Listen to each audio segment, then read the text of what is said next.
मोहन, हम दोनों आज अलग हो रहे हैं, लेकिन आज से ठीक 20 साल बाद इसी चौराहे पर मिलेंगे। दोनों एक दूसरे से वादा करके अलग हो जाते हैं। किशन दूसरे शहर में आगे की पढ़ाई करने चला जाता है, तो मोहन अपने पिता के साथ उनकी दुकान में हाथ बटाने लगता है। पिताजी, मैं भी किशन की तरह दूसरे शहर में पढ़ने जाना चाहता हूँ। उसके पिता एक शराबी इंसान थे। अरे बेटा, तू क्या करेगा शहर जाकर? अरे पढ़ाई करने के बाद किसी के ऑफिस में नौकरी ही ना। अरे वो तुझसे ढेर सारा काम करवाएगा और बदले में 4 अठन्नी पकड़ा देगा। तो राजा है राजा, अपनी दुकान में बैठ बच्चा। पर पिताजी, ये गल्ला तोलना मुझे अच्छा नहीं लगता। अरे इसी गल्ले को तोल तोल कर तो मैंने तुझे पढ़ाया लिखाया, इस लायक बनाया, और आज तुझे ये गल्ला तोलना अच्छा नहीं लगता। ये बोलकर वो मोहन को एक जोर का थप्पड़ लगा देते हैं। मोहन को थप्पड़ से गुस्सा आ जाता है और वो घर छोड़कर चला जाता है। 1-2 दिन भूखा रहने के बाद मोहन को पिता की बात याद आती है।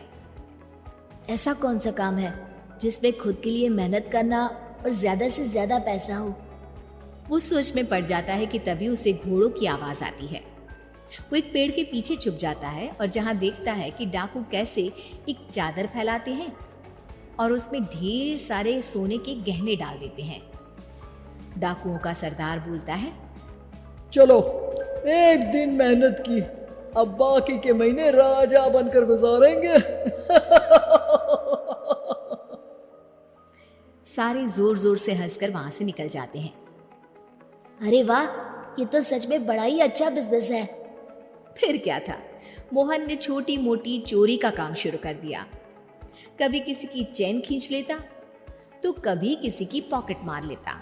उसे इस काम में मजा आने लगा। वाह, ये तो अच्छा काम है।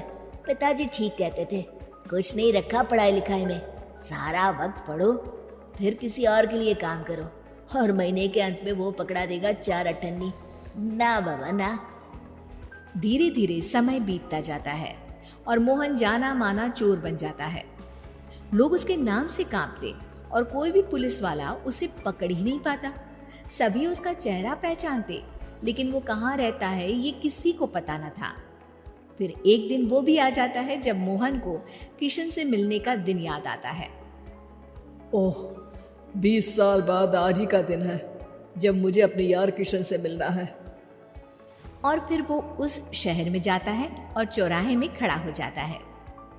काफी समय तक वो अपने दोस्त का इंतजार करता रहता है, लेकिन वो नहीं आता।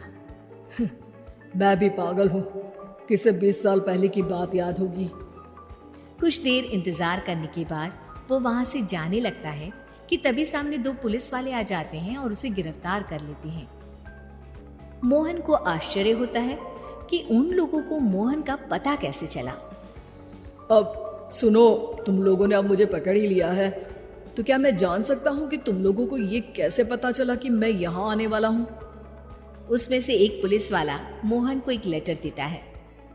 मोहन लेटर खोलता है जिसमें लिखा होता है, मेरे जिगरी दोस्त मोहन, मैं जानता था आज दुनिया यहाँ के वहाँ क्यों ना हो जाए, तुम यहाँ मुझसे मिलने जरूर आओगे। आज मन था कि मैं तुम्हें गले लगा लूं, लेकिन फर्ज की दीवार सामने आ गई। 20 साल बाद तुम एक मुजरिम के रूप में मेरे सामने खड़े थे। माफ करना दोस्त, देश के प्रति मेरा फर्ज मेरी दोस्ती के आगे छोटा पड़ गया। मोहन की आंखों में अब आंसू थे। वो चुपचाप वहां हाथों में हथकड़ी बांधे चला जाता है।